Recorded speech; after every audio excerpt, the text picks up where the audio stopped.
ஐயோ ஐயோ, டேய் போடா சும்மா. இந்த வருஷத்தோட மிக சிறந்த காமெடி இதான்டா தம்பி. ஏண்டா நீ ஏன் உங்க அண்ணி பின்னாடி போய் ஆனா உனா ஒளிஞ்சுக்கிறாளு? நீ என்ன என்ன என்ன பழி வாங்க போறியா? போடா போடா. டேய் எதுக்குடா இப்படி பண்ண? பின்ன இந்த கேடுகட்ட கம்னாட்டி ரேவதியை தொட்டு டான்ஸ் ஆட நான் விட்டுருவானா? இங்க பாரு, ரேவதியை தொட்டு டான்ஸ் ஆட எங்க ராஜாக்கு மட்டும்தான் உரிமை இருக்கு. இவன் ரேவதியை தொட்டு ஆடக்கூடாதுன்னு தான் அரிப்பு இலை இருக்கு பாத்தியா, அரிப்பு இலை, அதை எடுத்து கோட்ல தடை விட்டது நான் தான். அதான் ஐயா சொரிஞ்சிட்டு இருக்காப்ல. டேய், அந்த வீட்டுக்கு நான் தான்டா மருமகனா வரப்போறேன். அப்புறம் இருக்குடா உனக்கு. ஏய் காலர் பட்டனே, கோவம் வர்ற மாதிரி காமெடி பண்ண கூடாது, புரியுதா? சிரிச்சுட்டே இருக்க மாட்டேன், டக்குன்னு கோவப்பட்டுருவேன். இன்னுமாடா நீ நம்புற அந்த வீட்டுக்கு மாப்பிள்ளை ஆயிடுவேன்னு? ஏண்டா ரேவதிய நீ தொடவே கூடாதுன்னு இப்பவே இப்படி ஒரு வேலையை பார்த்தவன் நானு. ஒன்ன அந்த வீட்டுக்கு மருமகனாக விட்டுருவானா?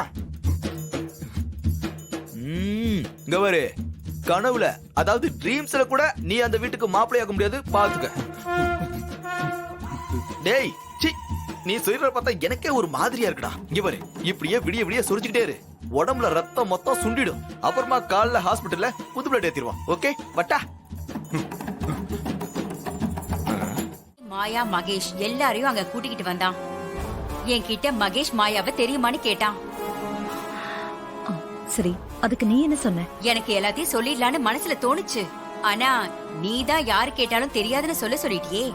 உன் பேச்சை என்னால எப்படி மீற முடியும்? அதனால எனக்கு தெரியாதுன்னு சொல்லிட்டேன். அப்படியா? Very good, very good.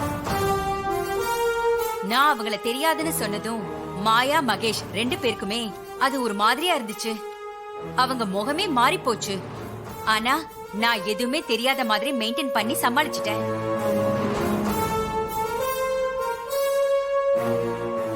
நல்ல காரியம் செஞ்ச மல்லிகா. இத அப்படியே மெயின்டைன் பண்ணு. எந்த விஷயத்தையுமே யார்கிட்டயுமே சொல்லக்கூடாது, சரியா? நான் எப்பவுமே நீ சொல்றத கரெக்டா ஃபாலோ பண்றவ, உனக்கு தான் தெரியுமே. அப்போ அந்த சாமுண்டீஸ்வரி சொல்லிதான் அந்த டாக்டர் நம்மள பத்தி டிரைவர் கிட்ட சொல்லாம விட்டாங்களா? அவங்க ரெண்டு பேருக்கும் இடையில தப்பான உறவு இருக்குங்கிறது என் பொண்ணு ரேவதிக்கு தெரியவே கூடாது.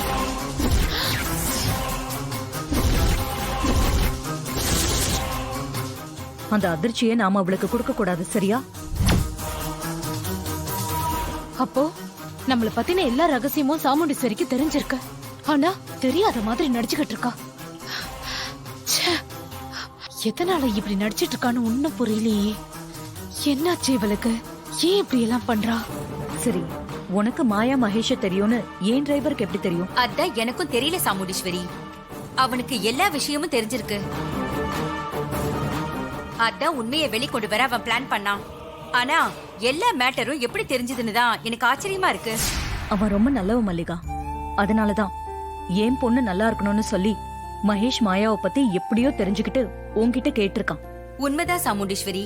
அந்த டிரைவர் மாதிரி நேர்மையான விசுவாசமான வேலைக்காரங்க கிடைக்கிறது ரொம்ப அபூர்வம்.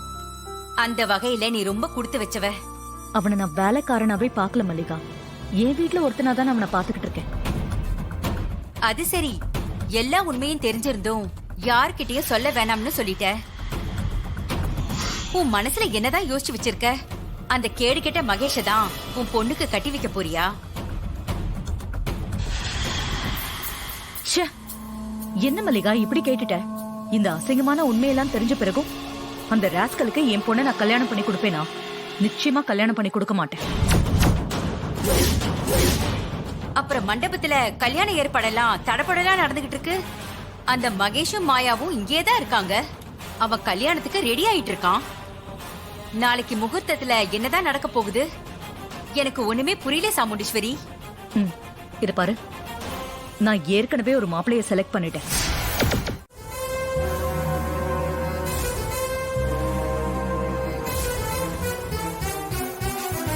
டாக்டர் ஒரு நிமிஷம். சொல்லுப்பா. டாக்டர், நீங்க போய் சொல்றீங்கன்னு நல்லா தெரியுது. ஆனா ஏன் சொல்றீங்கன்னு தான் தெரியல. நான் எந்த பொய்யும் சொல்லல. நீங்களா மனசுல ஏதாவது நினைச்சுக்கிட்டா அதுக்கு நான் என்ன பண்ண முடியும்? இல்ல டாக்டர்,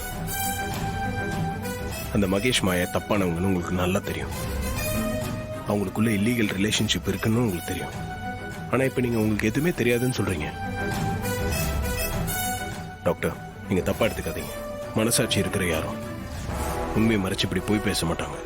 இல்லப்பா, நடக்காத ஒண்ண நடந்ததா எப்படி சொல்ல முடியும்? என் ஹாஸ்பிட்டல்ல இந்த மாதிரி இல்லீகல் அபார்ஷன் எல்லாம் நான் பண்றதில்ல. டாக்டர், நீங்க போய் தான் சொல்றீங்கன்னு எனக்கு தெரியுது. ஆனா அதை திரும்ப திரும்ப சொல்லி அதை உண்மையாக்க பார்க்காதீங்க. நீங்க நல்லவங்கன்னு எனக்கு தெரியும். அப்படி இருக்கும்போது இப்படி போய் சொல்றதுக்கு என்ன அவசியம் இருக்குன்னு தான் எனக்கு புரியல. நீங்க யாருக்காவது பயப்படுறீங்களா? அந்த சிவனாண்டி எதுவும் இதுக்கு பின்னாடி இருக்கானா? அவன் எதனா பண்ணிடுவான்னு பயப்படுறீங்களா? இல்ல அந்த மாயா மகேஷை பார்த்து பயப்படுறீங்களா? என்ன காரணமா இருந்தாலும் ஒப்பனா சொல்லுங்க டாக்டர், பாத்துக்கலாம். நீங்க சொல்லுங்க, நான் சரி பண்றேன். சச்சே, அவங்களுக்கெல்லாம் நான் எதுக்கு பயப்படணும்? நான் யாருக்கும் பயப்படல. அதெல்லாம் ஒண்ணுமில்ல. உண்மையிலேயே அவங்கள எனக்கு தெரியாது. மேடம், நீங்களே கொஞ்சம் நல்லா யோசிச்சு பாருங்க. நீங்க போய் சொல்றதால பாதிக்கப்பட போறது உங்க ஃப்ரெண்டோட பொண்ணு வாழ்க்கை தான். அந்த மகேஷ் மாயா மோசமானவங்கன்னு தெரிஞ்சும் நீங்க இந்த கல்யாணத்தை நடக்க விடலாமா? சரி, ஓகே, என்கிட்ட எதுவும் சொல்ல வேண்டாம். தயவு செஞ்சு உங்க ஃப்ரெண்டு கிட்ட போய் சொல்லுங்க. அவங்க கிட்ட போய் எல்லா உண்மையும் சொல்லிடுங்க ப்ளீஸ். உங்க ஃப்ரெண்டோட பொண்ணு உங்களுக்கும் பொண்ணு மாதிரி தானே. அந்த பொண்ணு நல்லா இருக்கணும்னு நீங்க நினைக்கணும்ல. கண்ணுக்கு தெரிஞ்ச அந்த பொண்ணோட லைஃப் அழிய விடலாமா? சாரிப்பா, இந்த விஷயத்துல நான் ஹெல்ப்லெஸ். இதுக்கு மேல பேச எதுவும் இல்ல.